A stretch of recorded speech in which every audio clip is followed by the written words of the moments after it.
I was just minding my own business, folding towels in the guest room when my phone buzzed on the dresser. Nothing dramatic. No spooky music. Just that dumb little vibration we all hear 100 times a day. But that one ping? Yeah. That one split my whole life into before and after. I was folding laundry in the GU.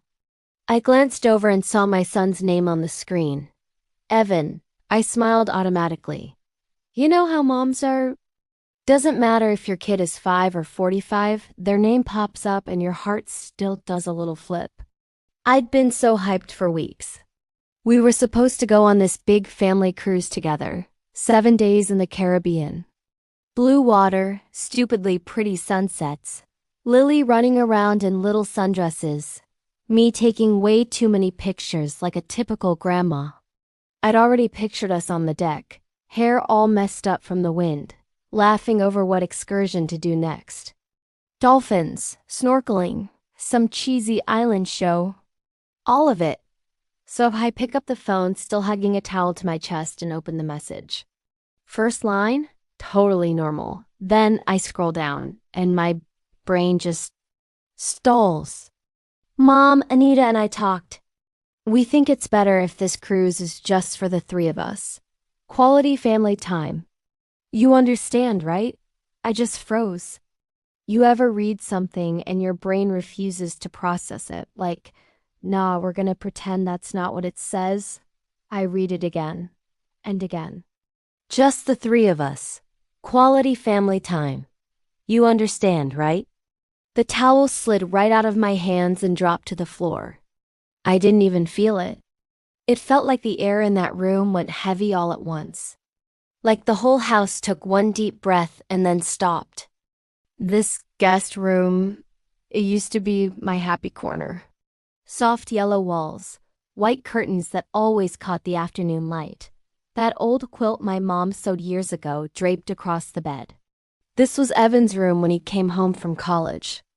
This is where Lily napped as a baby while I sat on the edge of the bed, just watching her breathe. I'd literally imagined us in this exact room before the cruise, sitting on the bed, suitcases open, joking about overpacking and sunscreen, and Mom, you don't need 3 pairs of sandals. Now the room felt like a museum of moments that didn't matter anymore. I sank down on the edge of the bed with my phone in my hand, staring at the screen like it had just insulted me out loud. The message dimmed out, but I could still see the words burned into my brain. You understand, right? Did I understand? Let's see. Did I understand that my own son was basically uninviting me from a vacation I had paid for? Did I understand that my daughter-in-law had probably decided I was, too old? Too boring? Too not their aesthetic for this luxury little trio they were curating? I wanted to call him right that second and say, "Hey, Evan, are you out of your mind, or did your wife drop your common sense in the trash with the receipts?" But I didn't. I just sat there, in a room full of neatly folded towels, feeling like I was the only thing out of place. My phone buzzed again. Another text from Evan. We'll still celebrate when we get back. Maybe a dinner or something. A dinner or something. I blinked at the screen. Let me give you a number so you feel this with me. $22,000. That's what I had put on my credit card for this damn cruise. The tickets, the upgraded suite with the balcony. The excursions Anita said were a must. The specialty dining package because we shouldn't have to eat like regular people, Mom. I'd said yes to all of it. No hesitation, no drama. Just, sure, honey. Of course, we'll make it work. Because the way Evan pitched it, oh, he sold the dream. Mom, this is going to be our first real family vacation. Lily keeps asking when we're going to see dolphins. Anita found this amazing ship. It's perfect. We'll finally all be together and make memories. Family. Apparently those words now came with tiny invisible footnotes like, until further notice. Terms and conditions apply. I sat there, phone in hand, feeling something crack way deeper than just vacation plans. That night's sleep didn't bother coming by. I lay there in my bed, staring at the ceiling, replaying Evan's message in my head on a loop. It wasn't about the cruise. Not really. This was about being unneeded, unwanted. Like I'd passed my expiration date as mom and had been quietly moved into the extra category. My mind dragged me backwards through the years like someone hitting rewind on my whole life. I thought of my husband, Robert. Gone 10 years now, but still everywhere. In the creak of the hallway. In the old record player. In the busted mug on the shelf I refused to throw away. He worked as a mechanic for 4 decades. The kind of man who didn't own the shop, remember that? No. He was the guy unlocking the doors at 6 a.m., leaving after dark, fingers permanently black around the nails no matter how much he scrubbed. He'd come home smelling like oil and sweat and metal. And I loved that smell because it meant he was still here. We were never rich. Our first place had thin walls and a fridge that made more noise than the TV, but we had this tiny, stubborn dream. Our kid is gonna have it better than we did. When Evan was born, I watched Robert hold that baby like he was made of glass, tears rolling down his tired, grease-stained face. He whispered into that tiny forehead, "You're not gonna have the life I had, buddy. Better, easier. I'll break my back so you don't have to." And he meant it. Every overtime shift, every time I skipped something I wanted, every vacation we didn't take. All of it went into this invisible jar labeled Evan's future. We saved. We scraped. We did the broke but determined thing for years. When Evan got into college, we were ready. Well, as ready as 2 exhausted people with a half-decent savings account could be. Robert picked up double shifts that first year. I took a night job at the grocery store stocking shelves while my feet screamed in protest. We didn't tell Evan the full story. We wanted him to study, not sit there drenched in guilt every time he bought a textbook. He graduated with honors. Then he got a job at some tech startup. And then that thing blew up. Within 5 years, my boy was successful. Good salary, big bonuses, stock options. All the things people like us grew up thinking only other families got. I was so proud I could have burst just walking behind him in a supermarket. But somewhere between his first promotion and his first luxury car, something in him shifted. Phone calls got shorter. "Hey Mom, I'm busy, I'll call you later." Visits turned from weekends to maybe next month. He started talking in a language I didn't recognize anymore. Quarterly projections, investor calls. Market this, portfolio that. He was still my son. But slowly he started to feel distant. And then he met Anita. Anita was the kind of woman you see in magazines and think, wow, pretty. And then after 5 minutes talking to her, you think, oh, okay, I get it. Perfect hair, perfect teeth. Clothes that whispered expensive, even when she was dressed down. Smile that looked amazing in photos, but somehow didn't quite reach her eyes in real life. The first time she came for Sunday dinner, she sat at my table, pushing carrots around on her plate and said something like, "This is so homey. Evan, you never told me your mother was such a traditional cook." I smiled and thanked her. But you know when a compliment has a little knife hidden inside it? Yeah, I found out pretty quick Anita came from real money, not we saved and bought a house money. I'm talking wings on hospitals. Buildings dash with dash, their dash, name dash on dash it. Summers in Europe, winters in Aspen, that kind of money. Everything I had dreamed of for Evan, she was just born into. I tried so hard not to judge her. I really did. Love doesn't always show up in a package you understand. At the wedding, which, by the way, cost more than the first house Robert and I bought, I watched my boy dance with his bride under fairy lights that probably had a bigger price tag than Robert's annual salary. On one side, her family, designer everything. talking about their places like owning multiple homes was the norm. On our side, my cousins in their best Sunday clothes, neighbors from the old street, Robert's old coworkers. Good regular people who know what it's like for a paycheck to matter. I saw one little detail that stung more than I expected. On the printed program, his name wasn't Evan Matthews anymore. It said, Matthew Evans. He told me Anita suggested it. Looks more polished for business, Mom. I laughed it off. But inside, it felt like a tiny piece of us got quietly edited out. After the wedding, the distance between us didn't just grow, it accelerated. They bought a house in Coral Springs. 5 bedrooms. Pool. Kitchen straight out of some glossy magazine. I visited once. Anita gave me this grand tour like she was hosting a home show. Imported marble here. Custom fixtures from Milan there. This space really reflects our lifestyle. I nodded a lot. Smiled in the right places. Pretended I understood why anyone needed a chandelier in their bathroom. Meanwhile, back at my place, I'm over here using paper napkins and feeling just fine about it. Evan started skipping Sunday dinners more and more. Oh, Mom, there's this networking thing. Mom, I've got this client event. Anita really needs me at this function. Every time I told myself, it's okay. He's busy. He's building something. But that little hollow feeling in my chest kept growing. Fast forward to that moment after the cruise text. I was sitting at my kitchen table the next morning with a mug of tea and my laptop open, finally ready to look at my accounts. I'd been avoiding it and now I knew why. I log into my bank and there it is. In big, bold, mocking numbers.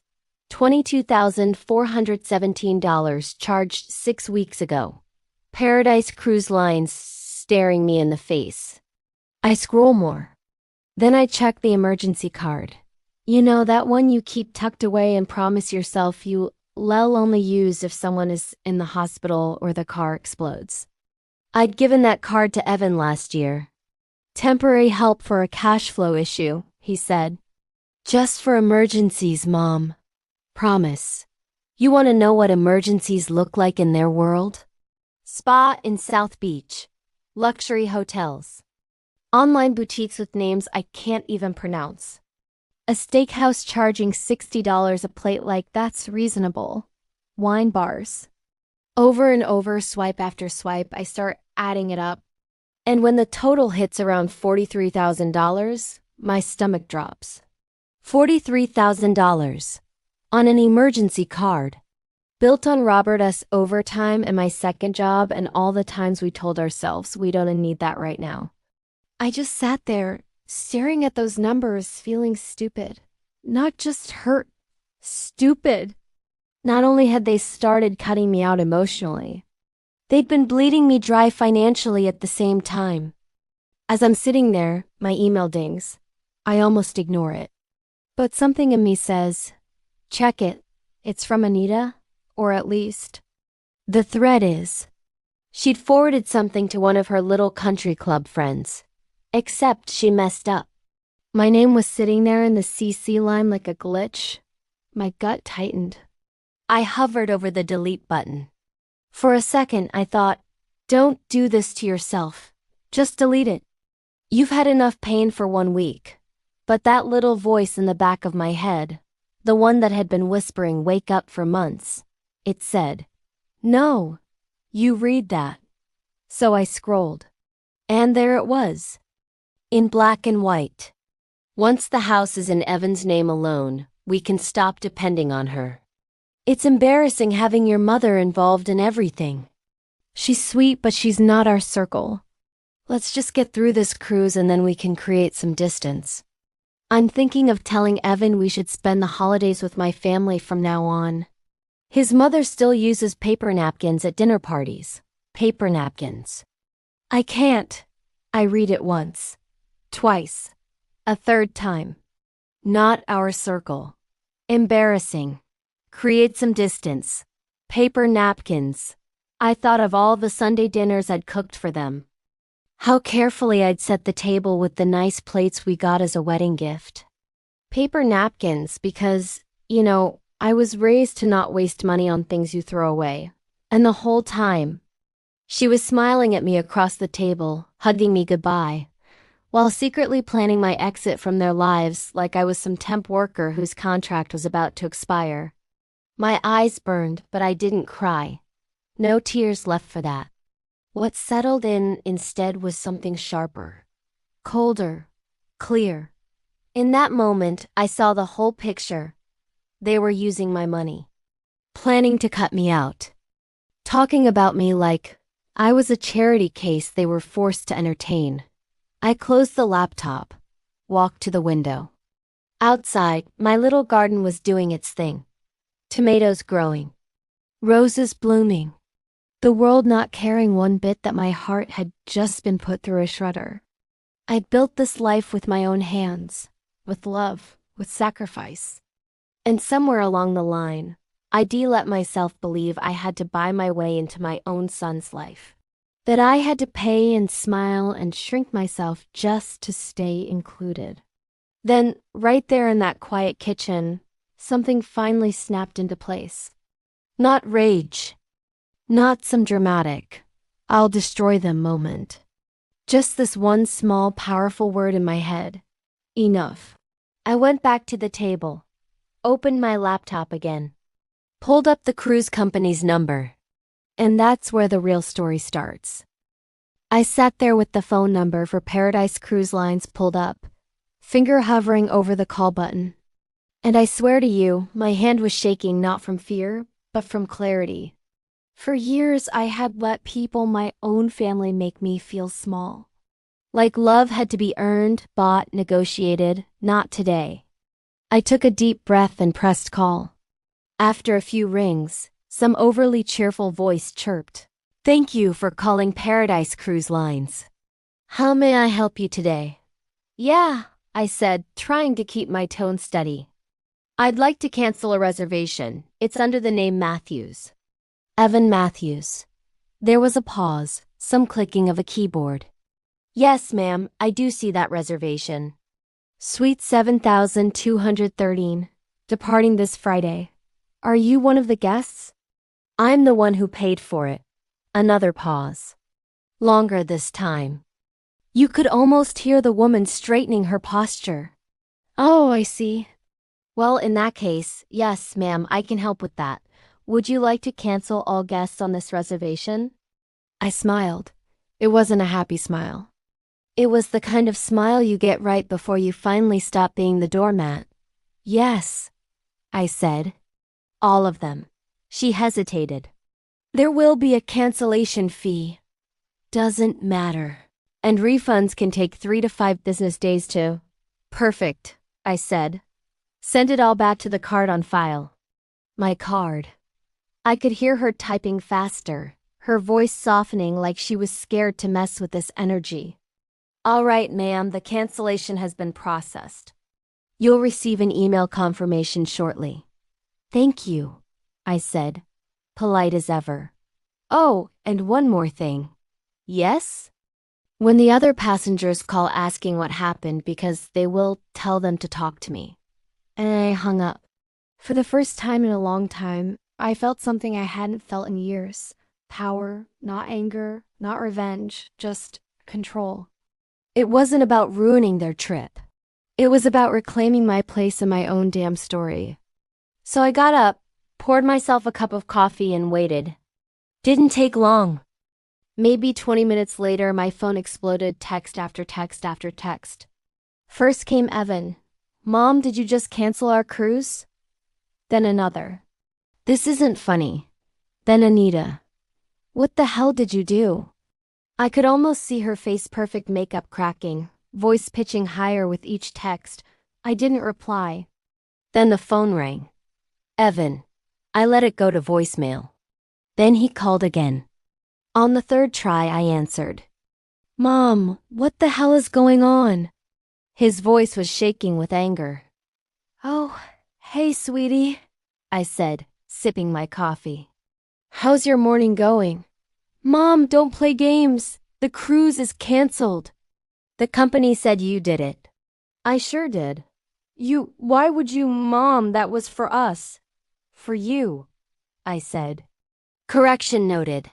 There was silence. Then he said quietly, you can't just do that. We were all packed.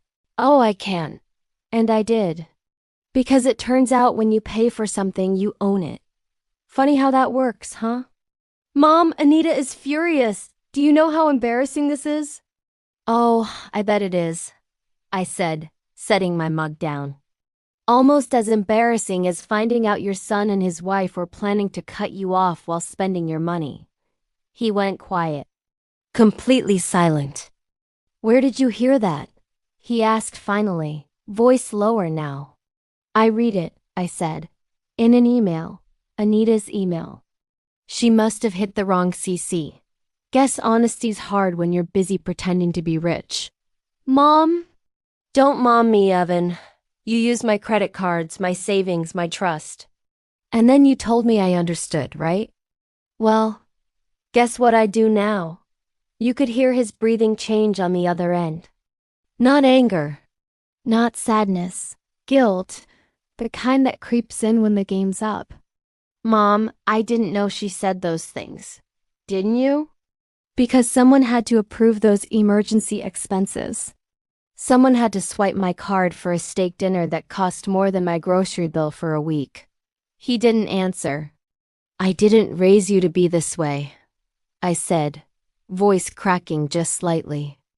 Your father worked himself to death so you could have better, and this is what you think success looks like? There was a long pause. Then a faint, broken, I'm sorry, Mom. And I swear for a split second, that old part of me, the one that always wanted to protect him, almost gave in. But then I remembered that email, that line about not our circle. And I snapped right back to reality. I'm sure you are, I said. But you're gonna learn something new now. Actions have consequences. He tried to speak, but I hung up. That night, I made another phone call, this one to my bank. Froze the shared card. Reported unauthorized charges. And when the lady asked if I wanted to open a fraud case, I said, damn right, I do. Within 2 days, all my accounts were under new protection. New passwords. New cards, and Evan, oh, he tried. He called, texted, even showed up once, banging on my front door like a lost kid. I didn't open. He stood out there for 10 minutes, yelling something about how we're family. Yeah, family doesn't use you. Family doesn't mock you behind your back. The next morning, he finally sent one more message. Mom, we messed up. Anita's parents found out. She's humiliated. Please, can we talk? I stared at that message for a long time. Then I typed back, you understand, right? And hit send. Weeks went by. Silence. Then one evening, as I was watering the plants, my phone buzzed again. A picture. Lily, my granddaughter, standing on a porch, holding a handmade card. The caption read, Miss you, Grandma.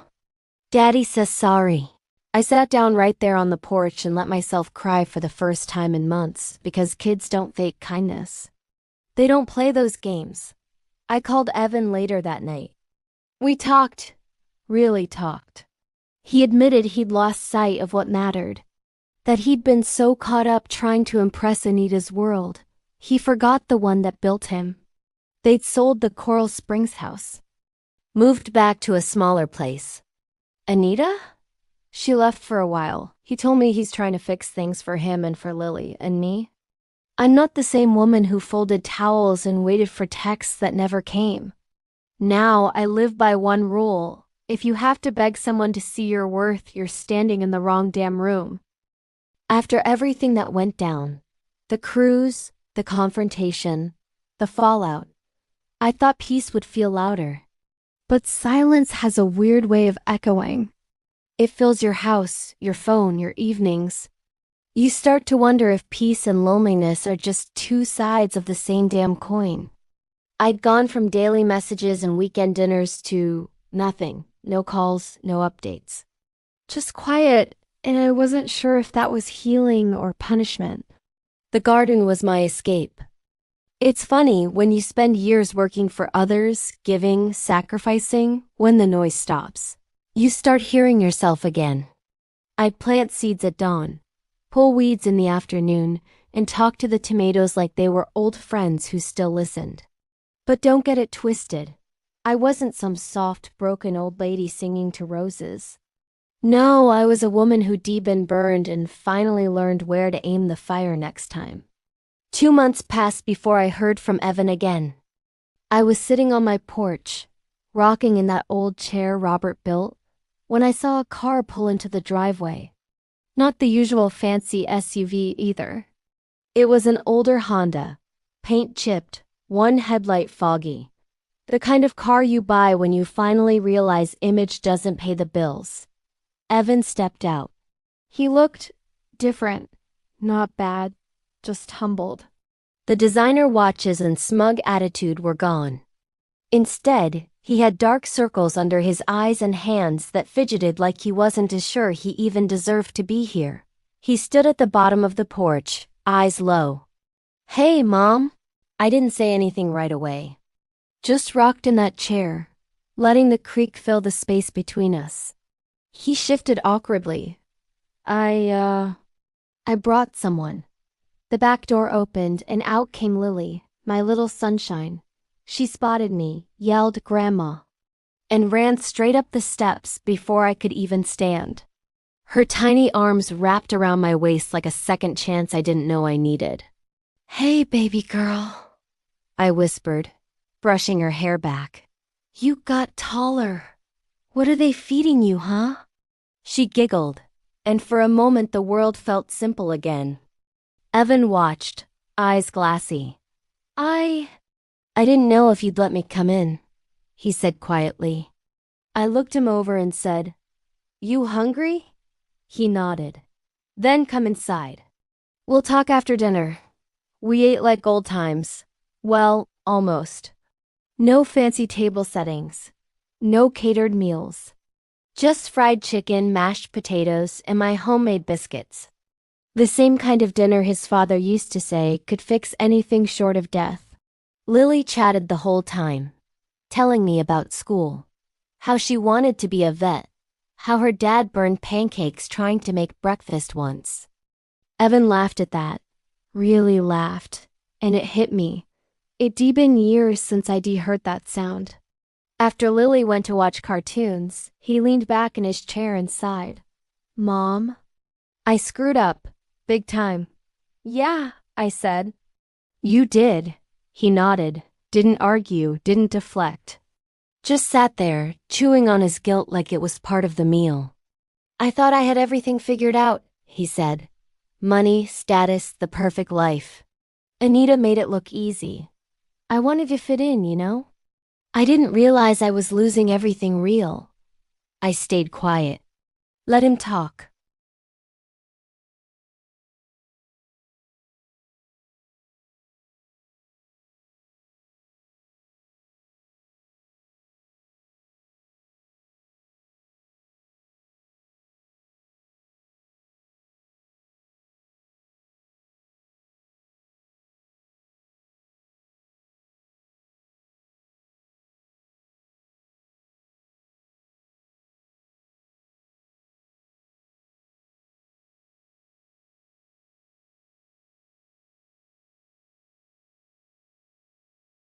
He looked up at me then, and I saw that scared little boy who used to wake me up after nightmares, clutching his blanket and whispering, "Mom, it's too dark."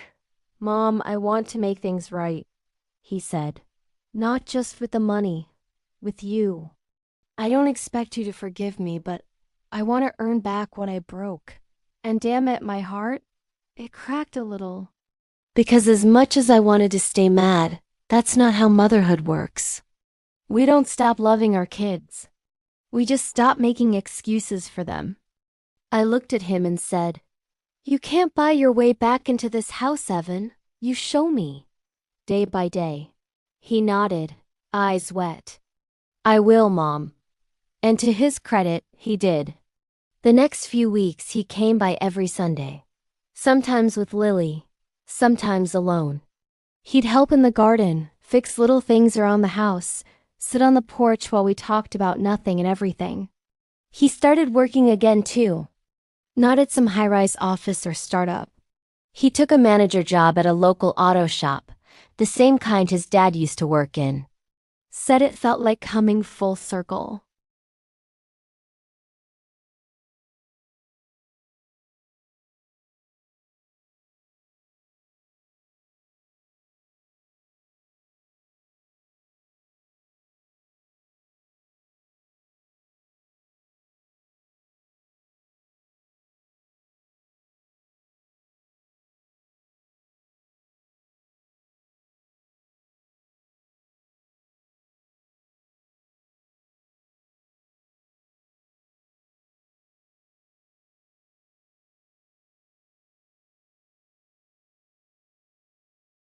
But when I walked in, I froze.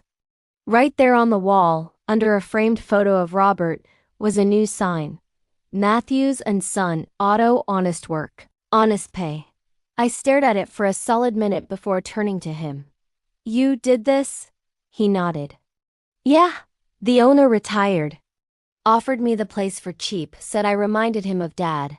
I told him I couldn't do it alone, so I added your name too. My name? I asked, blinking. Yeah, he said. Because without you and Dad, none of this exists. You built this family from nothing. I'm just finally catching up. I felt my throat tighten.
About what? I asked.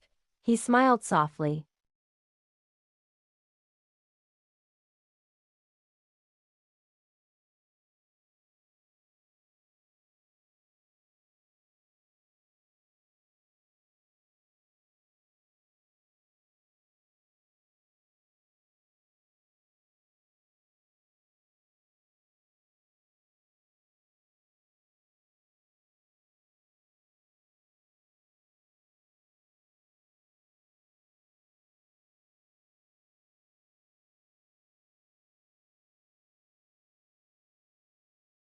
It's funny how life sneaks up on you when you least expect it. Years passed after that wedding behind the auto shop. Evan's business kept growing. Lily grew taller, and I started to grow older in a way that didn't bother me anymore. I used to fear getting old, the wrinkles, the slower mornings, forgetting why you walked into a room. But now every new line on my face just felt like another chapter in a story that finally found its peace. Every Saturday, Lily would come over after school. She'd bring her sketchbook, sit on my porch, and draw while I watered the plants.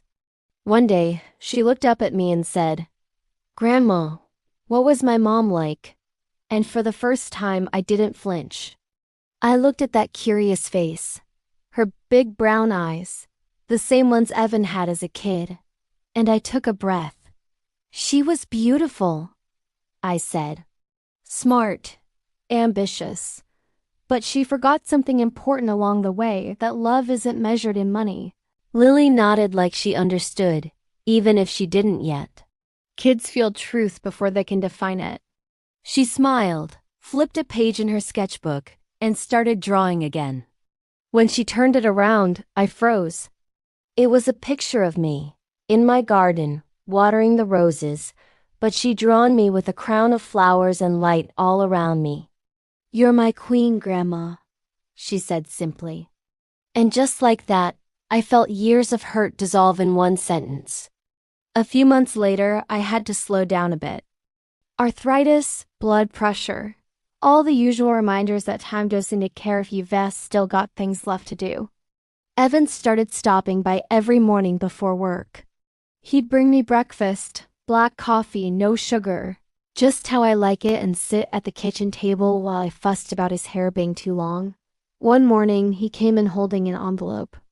"Mom," he said, "I want you to see something." I opened it and nearly dropped my mug. It was a new deed. He'd transferred half ownership of the auto shop to me. "Evan, what?" He smiled. "You built this family, Mom. You saved me when I was drowning, even when I didn't deserve it. This isn't about money. It's about legacy." I just stared at him. After everything, the betrayal, the pain, the silence, here was my son, giving back what I thought I'd lost forever. Respect.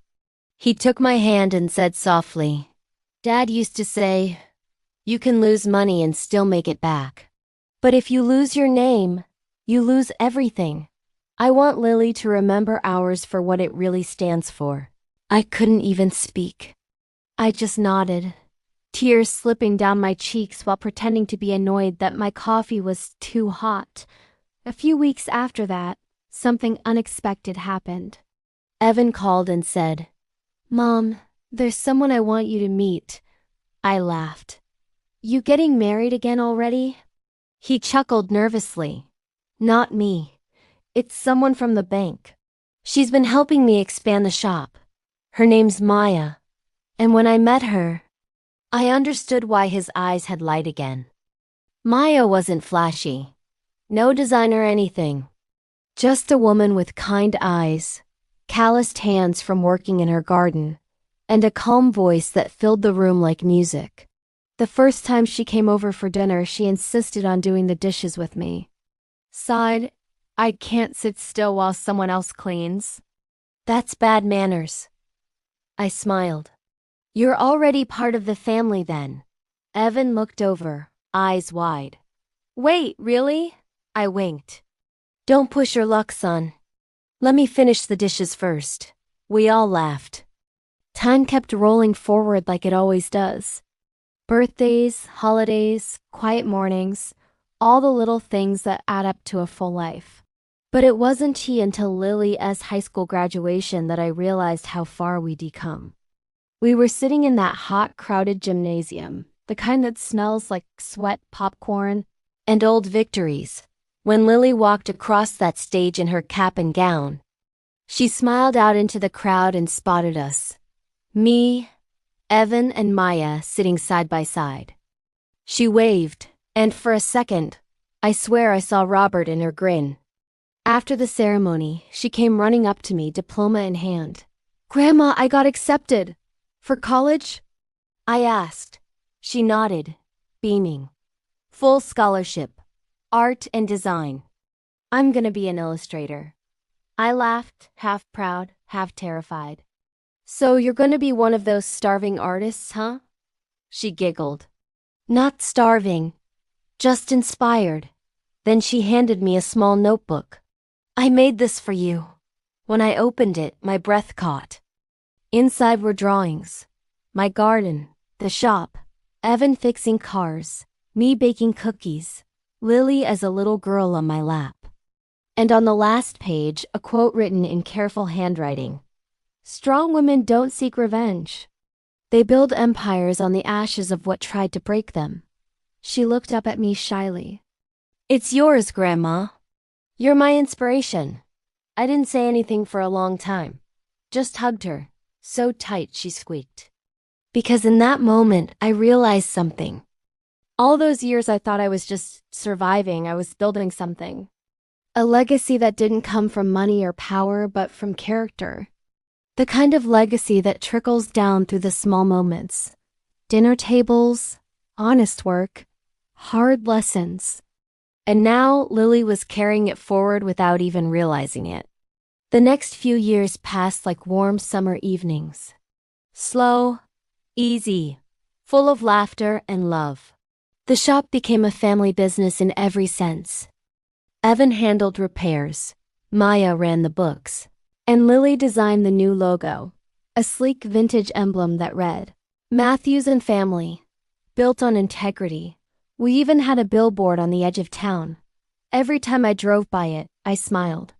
Not because it was big or fancy, but because it told a story. Our story. Then one morning, I woke up to a familiar smell. Pancakes burning in the kitchen. I walked out and found Evan, Maya, and Lily standing there, arguing over who forgot the timer. I laughed so hard I nearly cried. Guess the tradition lives on, I said.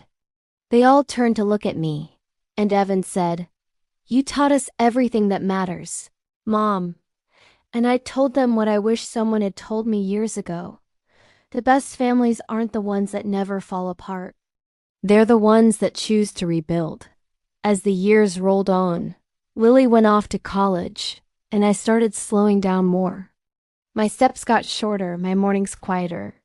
One evening, I sat down to write a letter, something I wanted them to have when I was gone. I wrote, To my family, if you're reading this, it means I've finally gone home. Don't cry too long. Don't fight over my things. Just remember, love isn't what you say, it's what you do. If you're ever lost, plant something, build something, help someone. That's how you'll find me again. I sealed it in an envelope and tucked it into the back of the family photo album. Then I sat back, smiled, and whispered to the quiet room. Looks like I finally understand too. A few years later. The camera fades in on Lily, now grown, early 30s, sitting at a kitchen table that looks just like mine once did. She's holding that same notebook I gave her, now worn and dog-eared. She looks into the lens and says softly, My grandma taught me everything I know about strength. She wasn't just a survivor, she was a builder. When people hurt her, she didn't crumble. She created. She glances at the framed photo on the wall. Me, Evan, and little Lily in the garden.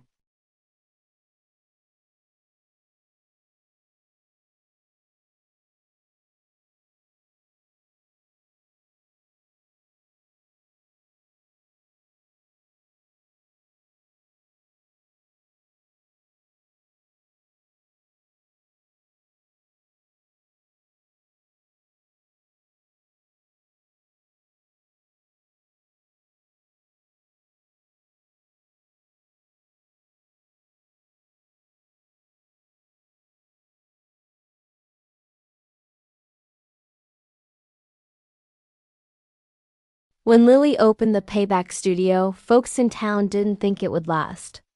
A community art space in a blue-collar neighborhood, teaching kids for free? They said it was sweet. Sure, but not sustainable. Shows what they know. Within 6 months, that little storefront buzzed like a beehive. Paint-splattered kids ran around with sketchbooks. Single moms stopped in after shifts to paint mugs. Old vets came just to drink coffee and talk about anything that wasn't the war. It wasn't about art, it was about belonging. Exactly what Grandma had built, just with brushes instead of wrenches. 1. The phone call one rainy Tuesday. Lily was cleaning brushes when the shop phone rang. She answered, half distracted. Payback Studio, this is Lily. A pause. Then a voice she hadn't heard in over a decade. Hi, Lily. It's Anita. Her stomach dropped. Of course she knew the name Dad had told her bits and pieces, never the full story. The infamous first wife who'd left when everything fell apart. I know you probably don't want to hear from me, Anita said, voice thin, older, tired. I saw the article about your studio in the paper. Congratulations. It's beautiful. Lily stayed quiet, waiting for the but. Sure enough, I was wondering if we could meet. Just once. I'd like to pay my respects to your grandmother. And maybe say a few things I should have said years ago. 2. Hold ghosts. New rooms. They met at the coffee shop across from the old auto garage. Anita walked in wearing a simple coat, hair streaked gray, eyes softer than Lily expected. No designer purse, no diamonds. Just a woman trying not to look nervous. I don't blame you for hating me, Anita started. I don't hate you, Lily said. I just don't know you. Anita smiled sadly. That's fair. For a minute they just sat, listening to the espresso machine hiss. Then Anita whispered, your grandma was right about me.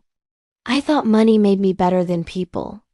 It took losing everything to realize it made me hollow. She looked out the window at the old shop. When I left, I told myself I'd rebuild. But I didn't rebuild me. I just ran. Lily studied her. She looked nothing like the villain from Family Whispers. Just human. Why now? Lily asked. Anita's eyes filled. Because guilt ages faster than people. And I'm tired of carrying it. She slid an envelope across the table. Inside was a photo. Grandma, Dad, and little kid Lily in the garden. The same one that used to hang in Grandma's hallway. I kept this, Anita said. I shouldn't have, but it reminded me what real looked like. Lily traced the edges of the photo. Her throat tightened, but she nodded. Grandma believed in second chances, she said softly. Maybe this is one. 3, full circle the following weekend. Lily invited Anita to the studio's open house fundraiser. Evan nearly choked on his coffee when he saw her walk in. Time slowed, the air thick with history nobody wanted to name. Anita started to turn away, but Lily grabbed her hand and said loud enough for everyone to hear. Dad, she came to donate art supplies for the kids. Evan blinked, then gave a slow nod. Welcome, he said. His voice cracked, but he meant it. They didn't hug, didn't pretend the past was fixed. But for the first time, no one was running. Later that night, when the event ended, Evan stood outside the studio staring at the mural Lily had painted on the brick wall. Grandma in her garden, crown of flowers, light all around her. She'd love this, he whispered. Anita stepped beside him. She'd forgive us, he nodded. She already did. We just needed to catch up. 4 the letterbox months later, Lily was renovating Grandma's old house to turn it into a second studio location. While cleaning the attic, she found an old wooden box tucked under quilts. Inside were letters, dozens addressed but never sent. Each one written in Grandma's neat, looping handwriting. To Evan, 1998. To Lily, 2010. To Robert, in heaven. And one that made her stop cold. To Anita. Hands trembling, she opened it. If you ever find this, it means life gave you another chance. Don't waste it trying to prove you changed. Just be kind. That's proof enough. Lily smiled through tears. She called Anita the next day. Guess Grandma left you mail. When Anita came over, she read the letter once, twice, then pressed it to her chest and whispered, "Thank you." Lily said, "She wrote it for a reason." Maybe this is the final piece. 5. The restoration. Evan decided to restore Grandma's garden completely, every flower bed, every walkway. He even rebuilt the old porch swing that creaked when the wind changed. Opening day for the new Payback Studio NX drew half the town. Reporters came. Local news ran the story. Family heals through art and forgiveness. As people walked through the garden, Lily caught a glimpse of something out of the corner of her eye. The sunlight hitting the swing, making it sway gently. She smiled. "Hi, Grandma," she whispered. 6. Lily's speech. That evening she stood before the crowd, microphone shaking slightly in her hand. "You all know this place started because of one woman, my grandma, Margaret Matthews. She believed that real payback isn't revenge, it's redemption." She looked toward her dad and Anita standing side by side. She proved that even broken families can grow new roots. People clapped, a few sniffled. "Today," Lily continued, "we're opening scholarship spots for kids who can't afford art classes. Each one's named after a different word Grandma lived by: integrity, grace, courage, and forgive." She paused, smiled. "And every kid who paints here will know that the Matthews name means more than cars or money. It means home." The crowd erupted in applause. Somewhere in that noise, Evan wiped his eyes, whispering, "You did it, Mom. You really did it." 7. A quiet evening later. After everyone left, the three of them, Evan, Lily, and Anita, sat on the porch swing. The sky was streaked orange and gold, the garden glowing. Evan broke the silence. "You think she'd be proud?" Lily chuckled. "She's probably up there saying, 'About time you listened.'" Anita laughed through tears. "I deserve that." They rocked in quiet rhythm, 3 generations stitched back together by time, truth, and forgiveness. 8 years later, another decade passed. Lily married, had kids of her own. Evan retired from the shop, spending mornings teaching neighborhood teens how to fix engines. Anita volunteered at the studio, helping with classes for adults who thought they were too old to start over. And in Grandma's restored garden stood a bronze plaque that read, "The Matthews Legacy Garden, dedicated to those who chose peace over pride." Every year on the same week Grandma passed, the family gathered there. They'd tell stories, eat fried chicken, and watch the sunset slide behind the roses she planted decades ago. Lily's kids would ask, "Grandma Lily, who was she really?" And Lily would smile, eyes bright. She was the woman who taught us that strength isn't loud, it's consistent. It's the quiet kind that forgives without forgetting. 9. The final note. One evening, closing up the studio, Lily found something taped under the front desk drawer. A yellowed sticky note, written in Grandma's familiar handwriting. "If someone finds this one day, remember, every story that ends peacefully starts with one brave person who refuses to stay bitter." She laughed softly. "You just never stop, do you, Grandma?" She tucked the note into her wallet, right next to a photo of them in the garden. Then she looked around the empty studio, the walls covered with kids' art, bright colors bleeding into one another like life itself, and whispered. Years rolled on like a soft river, slow, steady, and mostly kind. Lilia's kids grew up in the same town where their great-grandfather once fixed cars for gas money and their great-grandmother learned the art of endurance. The garden behind the studio bloomed every spring without fail. Even the stubborn roses, Grandma's favorites, kept finding their way back through the soil, no matter how harsh the winters got. It started with a phone call from a local journalist. "Miss Lily Matthews?" We're doing a feature on women shaping our community. Would you be open to an interview? She hesitated. Sure, but I'm not changing the world. I'm just painting it. The reporter laughed. Sometimes that's the same thing. When he showed up, he wasn't interested in numbers or funding. He wanted stories. So she told him about Grandma Margaret, the woman who once lost everything and somehow made that the reason to build more. She told him about Evan, the man who forgot his roots, found humility in Greece and hard work, and rebuilt an honest legacy. She even mentioned Anita, the mistake that became a lesson. When the article came out, the headline read, "The Matthews Family, Proof that Broken Doesn't Mean Finished." It went viral, at least in their small-town way. Churches shared it, schools quoted it, parents framed it. And for the first time, Lily realized her grandma's story wasn't just family history. It was a blueprint for anyone trying to start over. A few weeks later, Lily was locking up the studio when she noticed a young woman waiting outside. Nervous, maybe mid-20s, clutching a notebook. "Hi," she said softly. "My name's Carolyn. I read the article. I think I'm where your grandma was once." Lily smiled. "You mean rock bottom?" Carolyn nodded, eyes shiny. "Yeah, my fiancé left. Took my savings. I don't even know where to start." Lily unlocked the door again. "Then let's start inside." They sat at the long table splattered with paint stains that told 1,000 tiny stories. Lily handed her a blank canvas. "Rule number 1, she said. Don't try to paint it perfect. Just paint something."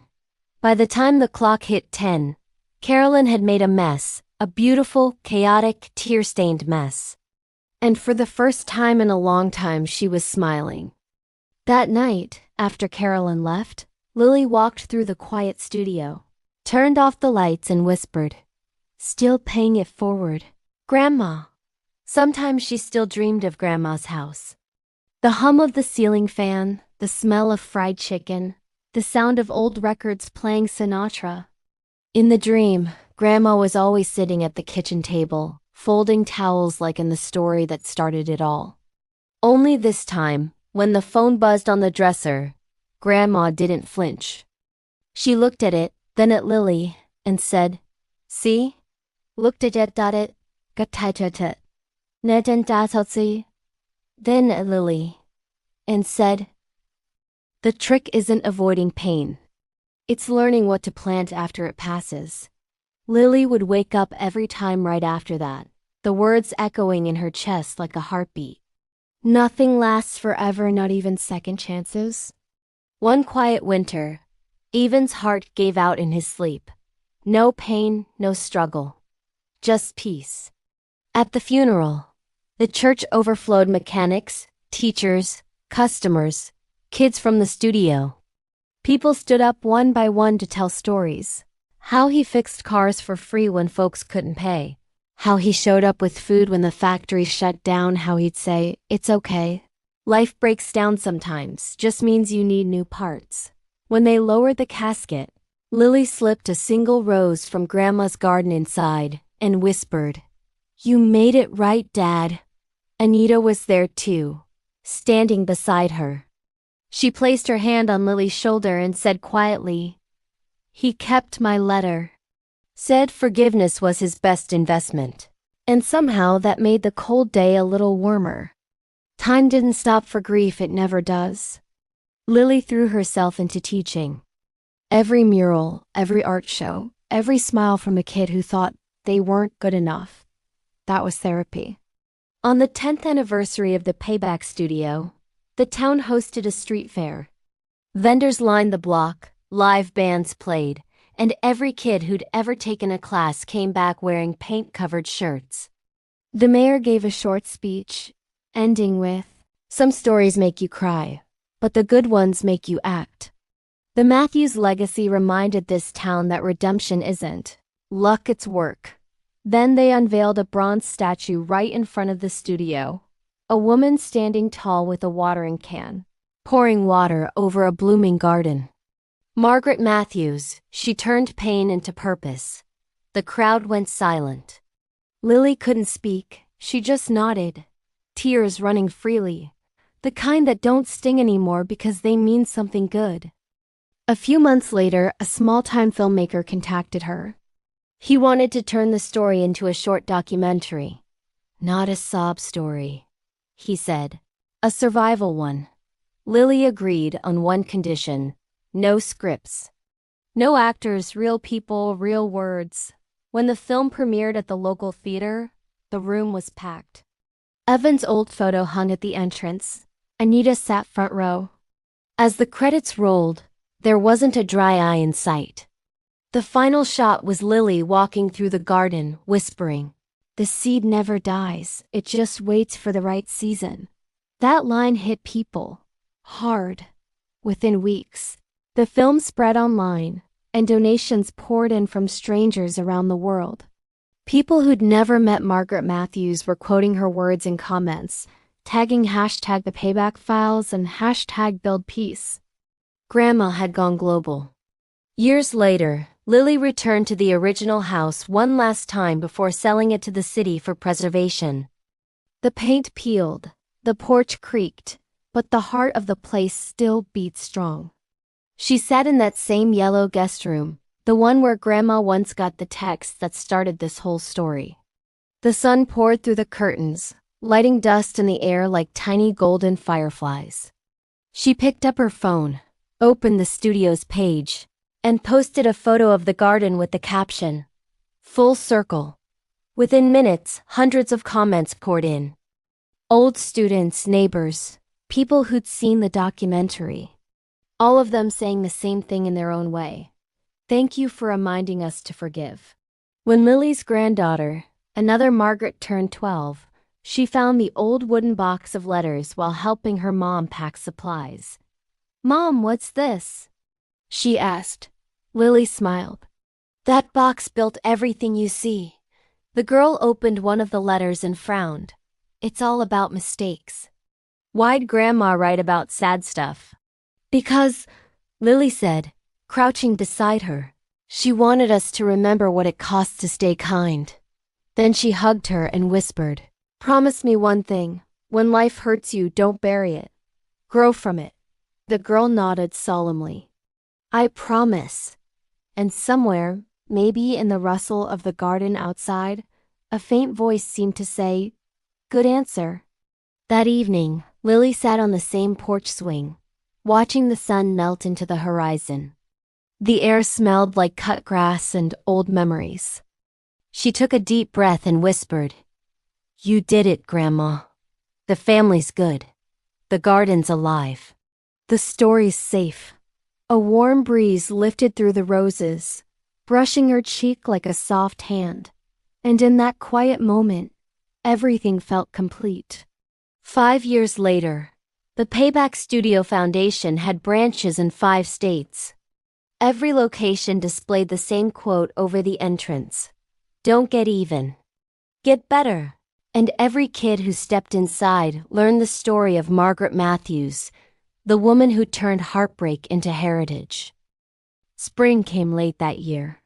Rain held back until April, then poured for a week straight like the sky was making up for lost time. When it finally cleared, the garden looked wild roses tangled with ivy, lavender spilling onto the walkway, the earth darker and richer than before. Lily's granddaughter, Margaret Jr., now 16, stood with a shovel in her hands. "Grandma," she said, "how do you know where to plant the new seeds?" Lily smiled. "You don't know, sweetheart. You guess. You trust the ground to do its part." The girl frowned. "What if they don't grow?" "Then you try again. That's the whole secret." Margaret Jr. pressed a sunflower seed into the soil and whispered, "Then this one's for all the people who didn't give up." Lily felt her throat tighten. Same spirit, same fire, that stubborn Matthews blood running strong. The Foundation's 10th anniversary gala filled the town hall to bursting. Banners read "The Payback Files, a decade of healing." Old friends arrived carrying stories instead of flowers. Evan's photo hung near the entrance, polished frame gleaming under the lights. Beside it, Grandma Margaret's bronze plaque. Lily took the stage, microphone trembling slightly in her hand. "When this started," she said, "I thought it was about revenge. Turns out it was about roots. We grew a garden where bitterness used to live, and somehow it fed half the town. Laughter, applause, tears, the holy trinity of a good night." Then Lily motioned to her granddaughter. "Come here, Maggie." The teen stepped forward in a paint-splattered dress, palms sweaty but proud. "This is our next gardener," Lily said. "She's the reason we keep going." The crowd cheered, phones flashed, and somewhere in that noise, Lily felt the same quiet pride her grandma once carried like a torch. After the event, while packing up leftover cupcakes, a man approached gray-haired, holding a folded newspaper. "Ma'am," he said, "you don't know me, but I used to work for your dad, back when it was just Matthews and Son." Lily smiled. "He talked about you guys all the time." The man nodded, eyes wet. "I read about this place. I just wanted to tell you your family kept their promise. Your dad once told me, 'We fix cars so people can keep moving. Looks like you fix hearts so people can keep living.'" He handed her the newspaper clipping her grandma's original obituary. At the bottom, he'd written in pen, "She planted more than flowers." Lily framed it the next day. That summer, Maggie entered a national art competition. The theme, rebuilding. While other students painted skyscrapers or political slogans, she painted a single image, an older woman with silver hair kneeling in dirt, watering a broken clock that had sprouted tiny leaves. She titled it "Time to Grow." When the judges asked what it meant, she said, "It's about my family. They taught me you can't stop time, but you can grow something new inside it." She won first place. When she called Lily with the news, the line went quiet, just soft sniffles. "Grandma, I'm fine, baby. Just proud enough to make a fool of myself. Netflix or maybe fate came calling." The original short film about the Payback studio got picked up for a full-length feature. Lily almost said no. She didn't like cameras or attention. But Maggie convinced her. "People need hope, Grandma. Let them borrow ours." The premiere filled a small downtown theater. On screen, grainy clips of Grandma Margaret faded into new footage of Lily and Maggie painting together. When the credits rolled, the crowd stood. A standing ovation for 3 generations of women who never stopped starting over. Later, a reporter asked, "What's the moral of your family's story?" Lily thought for a second. Then she said, "That even weeds bloom when you stop calling them mistakes." Weeks later, Maggie found another letter, this time one her grandma Lily had written. It was taped inside the lid of an old paint box. "To whoever opens this next, if you're holding a brush, you already have a second chance. Paint something honest. That's all this world really needs." Maggie posted a photo of it online. Within a week, the post went viral, millions of likes, thousands of comments. Teachers printed it for classrooms. Rehab centers framed it. Strangers tattooed the line, "Paint something honest." The Matthews women had become an ID, a gentle rebellion against bitterness. The foundation grew beyond the state. Workshops popped up in Mexico, the Philippines, Kenya, anywhere someone wanted to trade pain for art. They called the program Seeds of Peace. Maggie traveled for the first opening overseas. In a dusty courtyard in Nairobi, she stood before a group of kids who spoke little English but understood colors perfectly. She showed them how to mix paints, how to draw from memory, how to tell stories without words. When they finished, they surprised her with a mural of her grandma holding the earth like a flower pot. Beneath it, in bold letters, "The seed never dies." She cried right there in front of everyone. And she swore she could almost hear a familiar laugh in the wind, soft, proud, eternal. When Maggie returned, Lily waited on the porch swing with tea and that same old smirk. "Well?" she asked. Maggie grinned. "They knew her name, Grandma." Halfway across the world, they knew it. Lily chuckled. "Guess she's still bossing us around from heaven." They sat quietly, watching the sun sink behind the rebuilt garden. The roses had climbed higher than ever, curling around the porch posts like they were hugging the house. After a long pause, Lily said, "You know, one day this'll all be yours." Maggie shook her head. "No, Grandma. It's everyone's. That's kind of the point." Lily smiled. "Good answer." A few months later, Lily didn't wake up. Just like her dad years before, she slipped away in her sleep, peaceful, gentle, no drama. The funeral drew a line of people around the block. Students, teachers, parents, artists. Maggie gave the eulogy. She used to say you can't fix people, but you can give them better tools, she began. She gave us paintbrushes, kindness and time, and somehow that fixed everything. They buried her beside her parents and grandparents, under the tree that never stopped blooming. Back at home, Maggie sat on the porch with her sketchbook. She drew 3 women in a row: Grandma Margaret, Grandma Lily, and herself, each holding a watering can that poured into the next. She titled it, "The Garden Keeps Growing." When she finished, she whispered to the empty air, "I'll keep it going. Promise." And if you'd been standing there, you might have sworn you heard 3 different voices whisper back, "We know." 5 years later, the city renamed the block where it all began, Matthews Way, a street for second chances. A new mural stretched across the corner wall, kids from all backgrounds painting side by side. At the bottom, bold white letters read, "Real payback isn't revenge, it's renewal." Every passerby slowed down to read it. Some smiled, some cried, but every one of them walked away a little lighter. One summer evening, Maggie's daughter toddled through the garden, chubby hands grabbing petals, laughter echoing through twilight.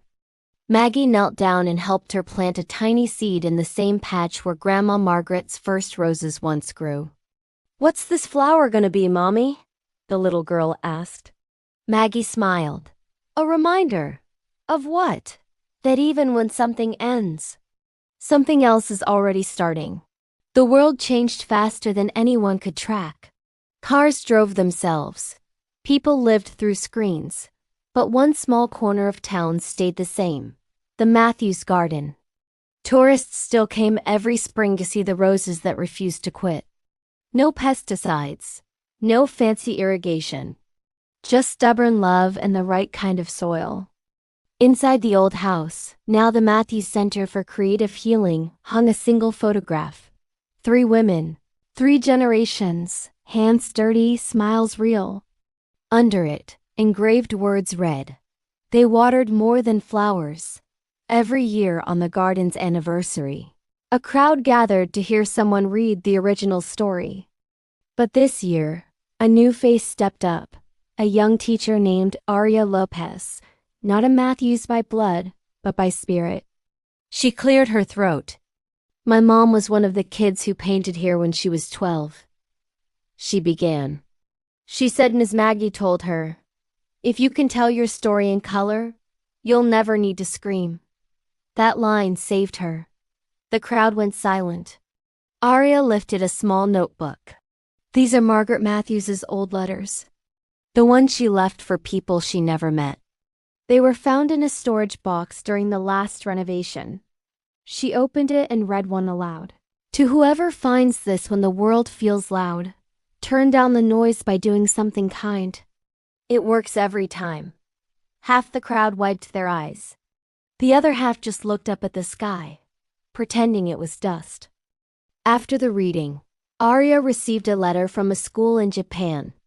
A teacher there had seen the documentary decades ago and started a Peace Through Paint club. Now, thousands of students across Asia were part of what they called the Bloom Network. Each branch kept one ritual.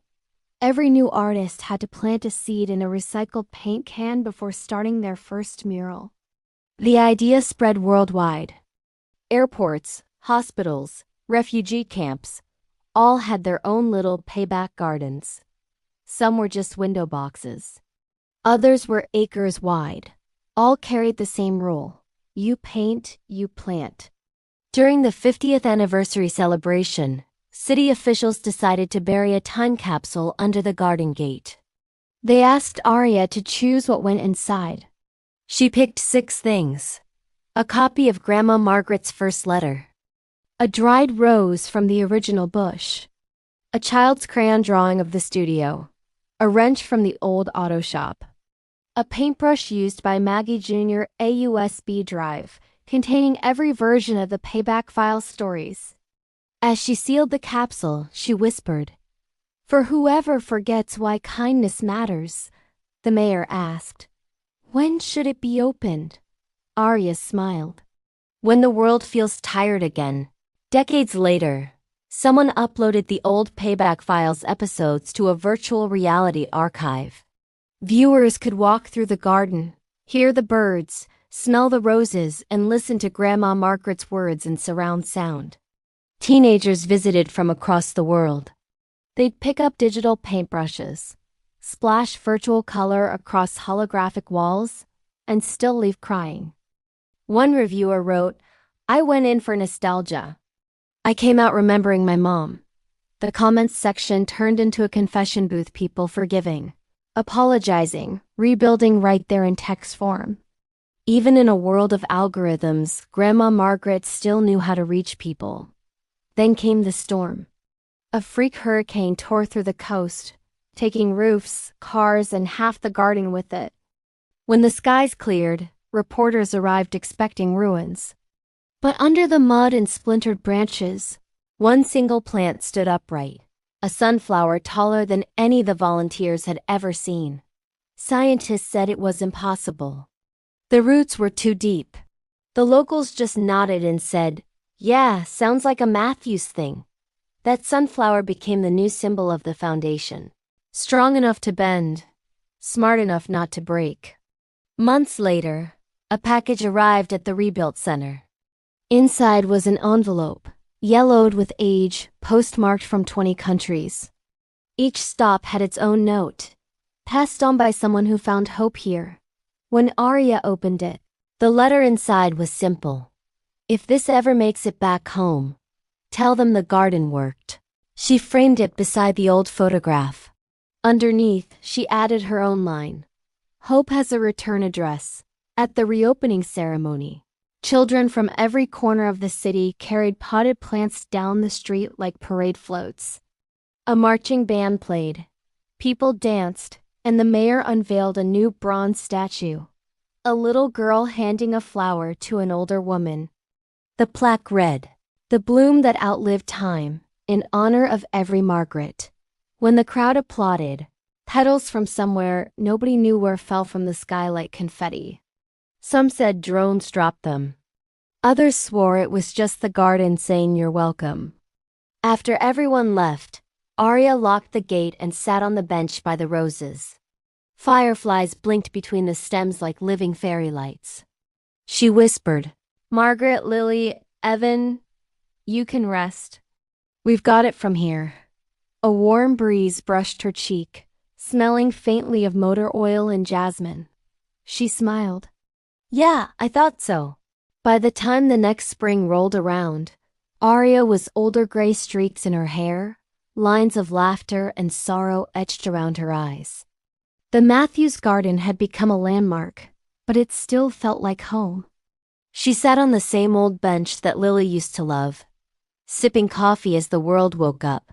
Birds chirped, bees hummed, and the fountain whispered its constant song. In the distance, she saw a little boy tugging at his father's sleeve. "Daddy, who made all these flowers?" His father smiled. "A family that didn't give up." Arya's heart softened. That answer, simple and true, was all the story ever needed. A few days later, Arya got a call from the Historical Society. "We found something," the woman said, breathless. "You'd better come see this yourself." She drove down that afternoon. In the archives, laid on a table under glass, was an unopened envelope dated 1989. It was addressed to the one who keeps the garden alive. Arya carefully slid it open. Inside was a letter written in looping, fading ink. "If this reaches you, then the garden survived me. I hope you didn't just keep it alive, you let it keep you alive too. Remember, when something ends, it's just the world's way of asking what you'll build next." It was signed. Margaret Matthews. Arya stood there trembling. The room seemed to hum. She whispered, "We did it, Margaret. We built more than you dreamed." That night, she dreamt of the original house. The air smelled like lilacs and coffee. Margaret sat in her usual chair, smiling, holding a mug with Boss Lady printed on it. "Hey, kid," she said, though Arya was old enough to be her grandmother now. "You've been taking good care of my garden." Arya laughed softly. "I tried." Margaret leaned forward, her voice warm but teasing. "Trying ain't the same as trusting, honey." "You trust the next ones to keep it going?" Arya hesitated. "I hope so." Margaret winked. "Then plant one more seed." "Just one. Somewhere new. Then rest." When Arya woke up, her pillow was wet with tears, but her mind was clear. The next morning, she took a walk down Main Street. The town had grown coffee shops, electric bikes, murals on every corner. At the end of the block stood a new hospital, the city's biggest. In the courtyard, workers were laying fresh soil for landscaping. Arya walked up to the foreman. "Can I put one plant in there?" He shrugged. "You the Matthews lady? You can plant whatever you want." From her pocket, she pulled a tiny paper packet, one she'd found tucked inside the time capsule plans years before. The handwriting was Lily's. "Sunflower seed save for when the world needs light again." Arya knelt, pressed the seed into the earth, and whispered, "For every hand that ever watered something broken." She covered it gently, brushed the dirt from her palms, and smiled. "All right, Margaret. It's yours now." Weeks later, that seed sprouted, just one stem at first. The nurses started calling it hope. Families waiting in the courtyard would sit near it, watching it stretch toward the sky like a promise. By midsummer, it towered above the benches. Someone built a small wooden sign next to it, planted by the Payback Files Foundation, because healing needs roots. Soon, patients began donating plants of their own. One corner turned into a full garden: lavender, daisies, mint, roses. Every color, every shape, all growing together. Arya visited once a week, watering quietly, whispering the same words Margaret had once said. "The trick isn't avoiding pain, it's learning what to plant after." By the time Arya turned 70, she'd trained a new director, a young therapist named Zoe who'd grown up watching the garden outside the hospital. One evening, Zoe asked, "How do I know I'm ready?" Arya smiled. "If you're asking that, you're ready. Just remember, you're not running a business, you're keeping a heartbeat alive." They stood in the garden at sunset, orange light bouncing off every leaf. Arya handed her a small, weathered trowel. "This is the same one Margaret used when she started the first patch of roses. Every new gardener gets it for 1 year. Then you pass it on." Zoe held it like a relic. "And after me?" "After you," Arya said. "Someone else who believes in second chances." That winter, Arya passed quietly. Same as Margaret, same as Lily. The town bells rang. The sky snowed soft white petals from the early blossoms, and people lined up at dawn to leave flowers by the statue. Each person brought a single seed packet, some old, some new. They laid them in a spiral around the bronze bench until the ground looked like a mosaic of hope. Zoe stood before the crowd and said, "She always told me healing isn't a miracle. It's maintenance. So let's keep maintaining." Then she smiled through her tears. "Now let's plant something," and they did. The Payback Foundation became a global network by the next century.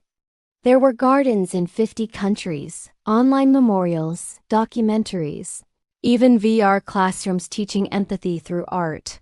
But the original garden in that small town remained untouched. No concrete paths, no neon signs, just the simple soil that started it all. Every year, children gathered with their parents to replant the roses. And every year, one of them would ask, "Who were the Matthews again?" The adults always answered differently. The ones who didn't quit. The ones who forgave. The ones who started everything. In 2125, during a renovation of the old Matthews Center, a maintenance worker discovered a hidden drawer behind the foundation plaque. Inside was a flash drive. The label read, "Play me when the garden feels complete." The archivists restored it and hit play.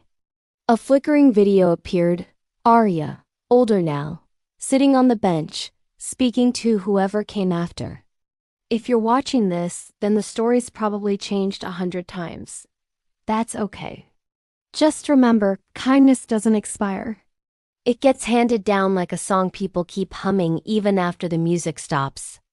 And if you ever doubt why this place matters, go plant something. It'll remind you who you are. The screen faded to static. Nobody spoke for a full minute. Then the archivist whispered, "She really knew it'd last forever, didn't she?" Outside, a small girl tugged at her mother's sleeve. "Mommy, can I plant one?" Her mother nodded. "Of course. What kind?" The girl smiled shyly. "Sunflower." And just like that, without ceremony, without cameras, the story began again. Hands in the dirt. Hope in motion. 100 years. That's how long it had been since Margaret Matthews planted her first rose. The Matthews Garden wasn't just a landmark anymore, it was a living archive, a monument to growth. Tourists came to take pictures. Students came to sketch. Scientists came to study the soil that somehow never lost its life. Nobody could explain why the roses bloomed brighter there than anywhere else. Some said it was the minerals. Others said it was love. The locals knew better. They'd say, "That's just Margaret's stubbornness still working through the dirt." In the year 2140, a 24-year-old history student named Noah Raines arrived at the garden. He'd been assigned a project to document the oldest community initiative still running. In the US, he wasn't expecting much, just another feel-good story about an old foundation. But something about the garden felt different. The second he walked through the gates, his pulse slowed down. The air smelled of jasmine and wet earth. It didn't feel like history. It felt like memory.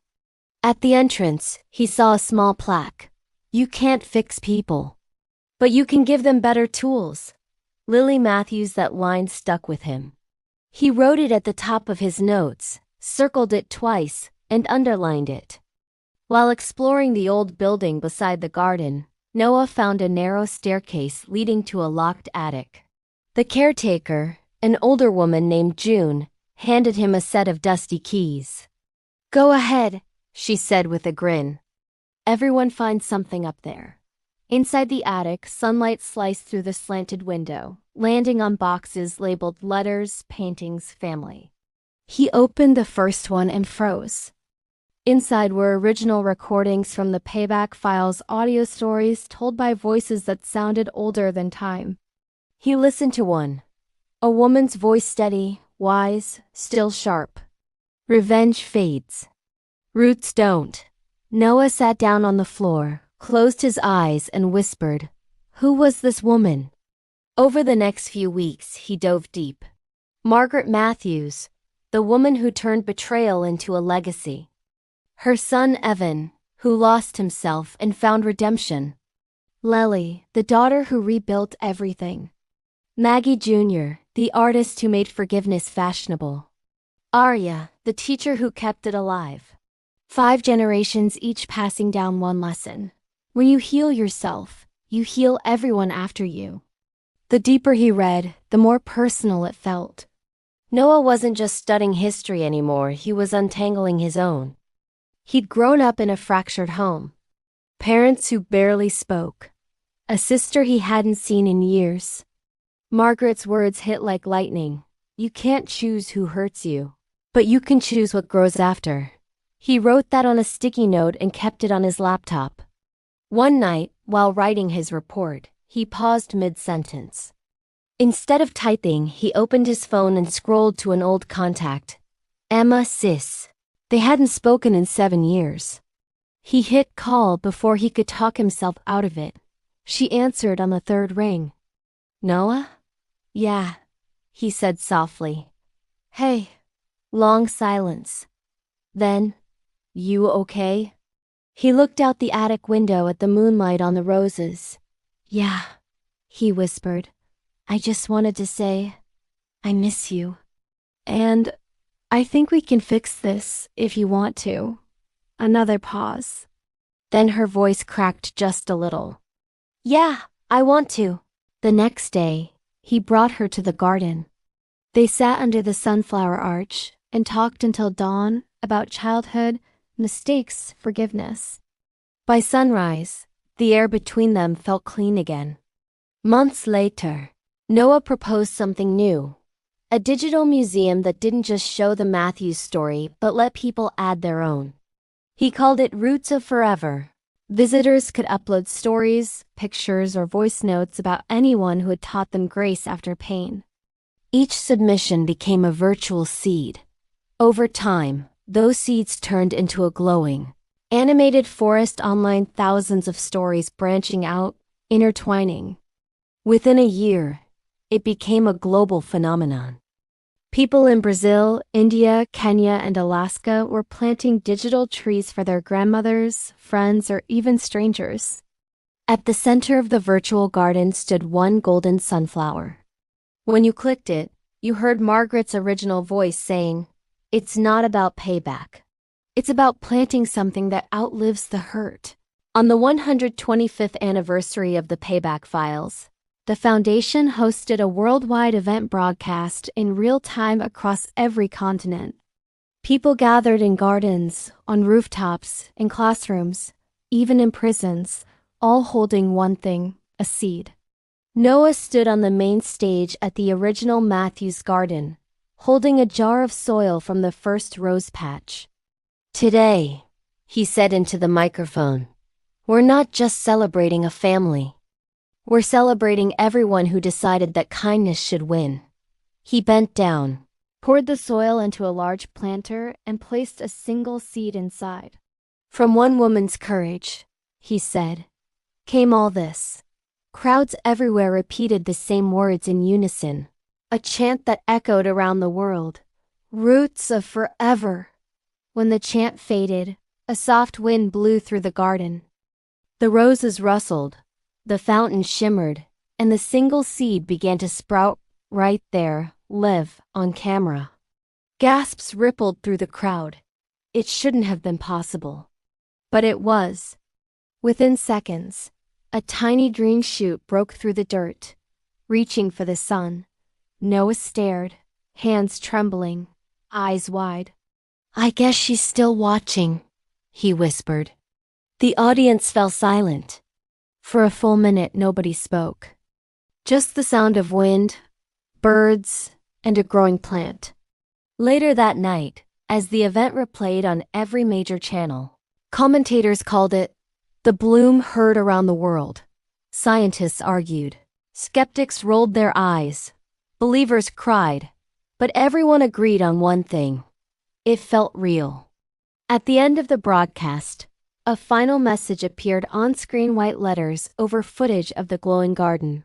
You are part of this story now. Water it well.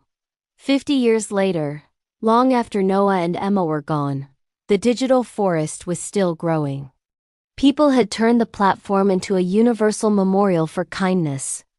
Each story became part of an ever-expanding root system, a map of humanity's healing. The first sunflower seed, the one that sprouted live that day, was now preserved in a glass chamber at the Smithsonian, labeled Origin of the Payback Legacy. Schoolchildren came on field trips to see it. Some pressed their hands against the glass and whispered their own silent promises. Centuries fade fast when stories keep breathing. In the year 2225, long after the Matthews name became legend, the world had changed again. Cities glowed in the dark, cars flew, and people spoke through glass instead of words. But the original Matthews garden still stood, quiet, green, patient. That morning, a soft rain hung over the town. A woman stepped off the shuttle and stood at the old gate. Her name was Nadia Raines, Noah's great-great-granddaughter. She carried a small wooden box and a folded letter marked, "Open here." She'd come all the way from the lunar colony for this one thing, to see where the story began. The caretaker, a young man named Theo, smiled when he saw her. "You're here for the 150th?" She nodded. "Then you better hurry," he said. "The roses don't wait." Nadia knelt beside the statue of Margaret and opened the box. Inside were two things: a single dried sunflower and a flash drive wrapped in paper. The note read, "If you're reading this, it means the garden outlived us again. Please add this to the archive and tell whoever listens that it was never about flowers. It was about remembering how to be human." Aria Matthews. Nadia smiled through tears. "Still teaching, huh?" She plugged the drive into her wrist device. The air shimmered, and a hologram bloomed right above the soil. Margaret appeared, her voice soft but steady. "Every century will test you. But don't let comfort make you forget courage. When you lose faith in people, plant something. It'll remind you that growth still exists." The hologram faded, leaving just the rain and the hum of the earth. At noon, people from every continent and colony gathered. Some joined virtually. Others arrived in person, carrying packets of seeds from their own lands. A man from Ghana brought cocoa pods. A girl from Japan held sakura blossoms. An elder from Brazil carried wild orchids. They placed each offering at the base of the statue. Then Nadia stepped forward with her sunflower and pressed it into the soil. "We're still growing, Grandma," she whispered. The clouds parted. For a moment, sunlight poured down like a blessing. That night, the world tuned in for the closing ceremony of the Roots of Forever project. The broadcast opened with black and white clips of the first garden, then slowly transitioned into color, each generation flickering by like heartbeat frames. The narrator's voice said, "It started with one woman who chose grace instead of revenge. And it ended here, in a world that finally understood why." The camera zoomed out, showing thousands of glowing gardens across Earth and beyond. From space, they looked like constellations stitched across the dark, each light a seed of kindness that refused to die. After the ceremony, Theo found Nadia still sitting under the archway, staring at the sky. He asked, "You think she knows?" Nadia smiled. "I think she's been watching the whole time." Theo laughed softly. "You believe in ghosts?" "Not ghosts," she said. "Roots. They don't haunt you. They hold you up." They sat there quietly until the lights from the drones painted the sky gold. Somewhere between silence and song, the world felt whole again. A year later, scientists discovered something strange. Every spring, the roses in the Matthews garden bloomed exactly 1 minute earlier than the year before, like time itself was bending to honor the story. They tried to explain it. They measured soil, water, humidity. Nothing made sense. So they called it what it was, the forever cycle. Each petal carried a microscopic pattern, the initials MM naturally formed by veins of color. Margaret's signature written by nature itself. And with that, the legend was sealed. Not myth, not magic, just love that refused to fade. Soft strings swell. Camera drifts through glowing petals and the old house now covered in vines. They say time erases everything, but love keeps receipts. Every act of kindness ever planted here still echoes, in the laugh of a child, in the quiet forgiveness, in the courage it takes to start over. Margaret thought she was ending her story that day she picked up the phone. Turns out, she was just turning the soil. The camera pulls back, revealing the Earth from orbit, glowing like one enormous garden. This isn't the end. It's the part where you pick up the shovel. If this story stayed with you till the end, if you've ever had to rebuild yourself, or found peace instead of revenge, drop a in the comments to let the world know you were part of this garden too. Like the video, subscribe to the Payback Files, and share this finale with someone who's still healing. Because one truth will always stand the test of time. Forever doesn't live in years. It lives in roots. And roots never die.